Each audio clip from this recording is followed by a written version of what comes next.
Seu filho é agitado ou tem mais alguma coisa aí? Criança é naturalmente ativa, curiosa, até maligna em algumas vezes, principalmente na primeira infância. Mas a gente tem que pensar quando isso foge do esperado. Quando a criança consegue ter esse momento de euforia, brincar, principalmente com aquilo que gosta, mas também sabe equilibrar o momento de parar, focar, é algo natural que esperamos. Quando a criança consegue ter os momentos de birra, de impulsividade, mas consegue também em outro momento, com a ajuda de um adulto, reconhecer onde sim e onde não, também é o esperado. Mas precisamos ficar alerta quando a criança, por exemplo, precisa ter alguma atividade e não consegue focar. Quando a criança acabou de escutar ou ter algo solicitado e esquece.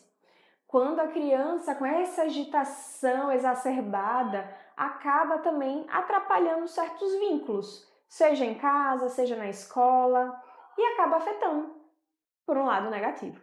E é esse que a gente tem que ficar em alerta. A agitação, ela é esperada e normal, mas a agitação exacerbada é algo que a gente tem que se questionar de onde está vindo. Será que são muitos estímulos, principalmente nesse tempo de tecnologia, de telas? Será que é falta de organização ambiental e a criança não tem esse momento de descansar, de entender, de focar? O que será? Então, é nesse momento que o neuropsicólogo, com as mãos dadas com o psicólogo, pode encontrar as melhores estratégias e talvez até um diagnóstico. E já olhando também para o lado da impulsividade, também é um alerta. Da mesma forma que utilizamos a hiperatividade, a impulsividade, como também a desatenção, é sempre nesse olhar de exacerbado. Quando a criança pode ser impulsiva em algum momento? Quando ela não pode ser impulsiva? São nesses momentos práticos que, por exemplo, precisa de uma resposta rápida.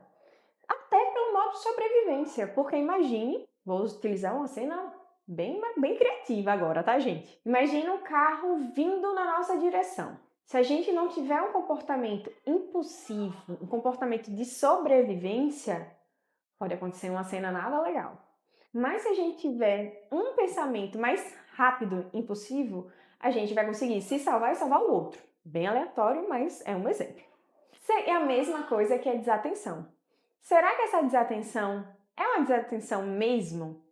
Ou será que é um assunto e um método que aquela pessoa não gosta e não se interessa? Será? Será que aquela pessoa não consegue estudar em casa? Ou será que aquela pessoa não tem um ambiente adequado para o estudo? Então, seja desatenção, seja impulsividade, seja hiperatividade, são alguns sinais e critérios que a gente precisa prestar muita atenção para não levantar um falso diagnóstico. O maior receio disso tudo, seja de desatenção, seja de impulsividade, seja de hiperatividade, são os riscos que aquele indivíduo pode ter. Imagina uma pessoa tão desatenta que coloca a vida em risco. Ou então uma pessoa tão impulsiva que acaba destruindo vários relacionamentos por coisas que poderiam ser silenciadas. A mesma coisa que o nível de hiperatividade. Quando muito exacerbado, pode ter riscos até para a saúde física e mental daquela pessoa. Vou dar um exemplo adulto, que nem um burnout. Aquela pessoa que quer fazer tudo, que quer tomar conta de tudo, pode dar um início. Então são esses pontos, e aí é onde chama atenção. Quando o risco chega, seja a sua saúde física, seja a sua saúde mental, e quando chega, afeta esses dois fatores aí a gente tem que prestar bastante atenção. E lembre-se, essa semana é a semana perfeita para você cuidar de você e de quem você ama.